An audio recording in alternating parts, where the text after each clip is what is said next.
साल था 1227 और दुनिया एक नाम से कांप रही थी, चंगेज खान।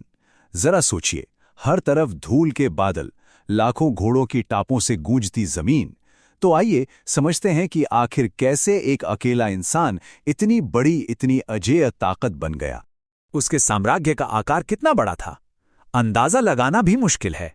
ये करीब 9 करोड़ वर्ग किलोमीटर से भी ज्यादा में फैला था। अगर हम तुलना करें तो ये लगभग पूरे अफ्रीका महाद्वीप के बराबर था। उसने उस वक्त दुनिया की 16% आबादी पर राज किया। कहते हैं कि बुखारा शहर में उसने कहा था, मैं ईश्वर का कहर हूं।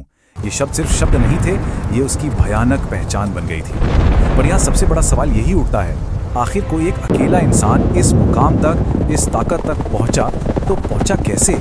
इस सवाल का जवाब जानने के लिए हमें समय में बहुत पीछे जाना होगा, उस साम्राज्य की नींव में जो एक अकेले लड़के के जन्म के साथ ही रखी गई थी। एक ऐसा लड़का जो दुनिया का नक्शा हमेशा हमेशा के लिए बदलने वाला था। साल 1162 में जब तेमुजिन पैदा हुआ तो कहते हैं कि उसकी मुट्ठी में खून का एक थक्का था। मंगोल मान्यताओं के हिसाब से ये एक बहुत बड़ा संकेत था कि ये बच्चा या तो दुनिया का रक्षक बनेगा या फिर उसका सबसे बड़ा विनाशक। और उसका बचपन बहुत ही मुश्किलों भरा रहा। सोचिए, जब वो सिर्फ 9 साल का था, उसके पिता को जहर देकर मार दिया गया। और इससे भी बुरा यह हुआ कि उसके अपने ही कबीले ने उसके परिवार को उस बर्फीले मैदान में मरने के लिए अकेला छोड़ दिया। सब कुछ एक झटके में उससे छीन लिया गया।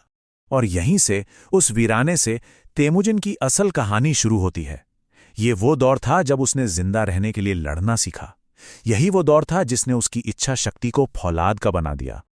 उस बर्फीले जंगल में बिना किसी सहारे के उसने एक बहुत ही कड़वा लेकिन सबसे जरूरी सबक सीखा कि इस दुनिया में किसी पर भी भरोसा नहीं किया जा सकता।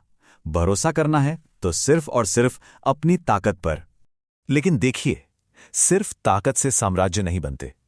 तेमुजिन के पास एक ऐसा क्रांतिकारी आइडिया था, एक ऐसा विचार जिसने उसे लोगों को जोड़ने और अपनी शक्ति को कई गुना बढ़ाने में मदद की। देखिए, उस समय की व्यवस्था खून के रिश्तों पर चलती थी। मतलब, सरदार का बेटा ही सरदार बनेगा, चाहे वो काबिल हो या ना हो। लेकिन तेमुजिन ने इस नियम को पूरी तरह से तोड़ दिया। उसने काबिलियत और वफादारी को सबसे ऊपर रखा। उसकी नजर में एक वफादार चरवाहा एक घमंडी राजकुमार से कहीं बेहतर था। और इसी सोच की वजह से उसके पुराने दुश्मन भी उसकी इज्जत करने लगे और उसके साथ आ मिले।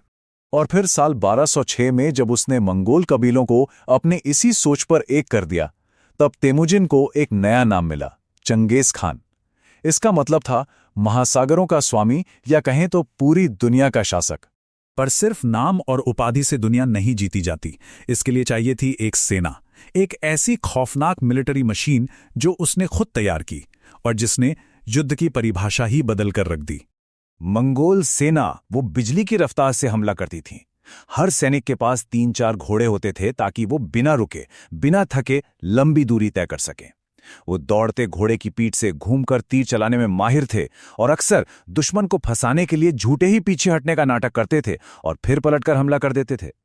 उनकी इस युद्ध मशीन की क्रूरता का अंदाजा अगर लगाना हो तो सिर्फ एक शहर निशापुर की मिसाल ही काफी है। वहां लगभग 2.25 लाख लोगों का कत्लेआम किया गया था। लेकिन सच तो यह है कि मंगोलों का सबसे बड़ा हथियार उनकी तलवारें नहीं, बल्कि डर था। वो जानबूझकर अपनी क्रूरता की कहानियां फैलाते थे ताकि दुश्मन का हौसला जंग से पहले ही टूट जाए और शहर बिना लड़े ही घुटने टेक दें। इन जीतों के बाद क्या हुआ, दुनिया पर उसका क्या असर पड़ा? चलिए अब जरा उसकी छोड़ी हुई विरासत को समझते हैं, जो कि बहुत जटिल और विरोधाभासों से भरी हुई है। 1227 में उसकी मौत के बाद उसके बेटों और पोतों ने इस विशाल साम्राज्य को 4 बड़े हिस्सों में, जिन्हें खानत कहा जाता था, बांट लिया और उसकी जीतों का सिलसिला यूं ही जारी रखा। उसकी विरासत की दोहरी प्रकृति है। एक तरफ वो जोड़ने वाला था तो दूसरी तरफ एक विनाशक। उसने सदियों से बंद पड़े एशिया और यूरोप के बीच व्यापार के रास्ते खोले, जिससे विचारों और सामानों का आदान प्रदान मुमकिन हुआ। लेकिन इस अमन की कीमत लाखों लोगों ने अपनी जान देकर चुकाई थी। और ये सब हमें एक बहुत ही गहरे सवाल पर लाकर छोड़ देता है। साम्राज्य तलवार की नोक पर बनाए तो जाते हैं, लेकिन क्या वे हमेशा उसी तलवार के दम पर चलाए जा सकते हैं? ये एक ऐसा सवाल है जो हमें शक्ति, विजय और सभ्यता के असली मतलब के बारे में सोचने पर